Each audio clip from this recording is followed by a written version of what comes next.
Hello everyone, বৃহস্পতিবারে বাচ্চাদের school ছুটি ছিল। উড়িষ্যার এদিকটা ছুটি ছিল, গভর্নমেন্ট থেকে ছুটি দিয়ে দিয়েছিল। সব কাজ সেরে চাটা খেয়ে নিয়েছি। এদিকে বৃহস্পতিবার বাজার হয়ে থাকে, বাজারটা নিয়ে চলে এসেছে হাজব্যান্ড। বাজারটা গুছাতে বসে পড়েছি, ছেলেও আমার সঙ্গে বসে পড়েছে। সবজিগুলো গুছিয়ে নিই এখন। সবজিগুলো গোছানো হয়ে গেছে। বাইরে একভাবে বর্ষাটা হচ্ছে সকাল থেকে।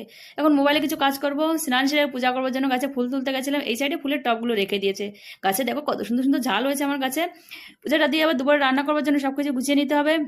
এখানে তো তুলসী পাতা আমি নিয়েছিলাম, এখন যাই পূজাটা দিয়ে দিই। এদিকে রান্না করবার জন্য সবকিছু গুছানো হয়ে গেছে, রান্না করতে চলে এসেছি।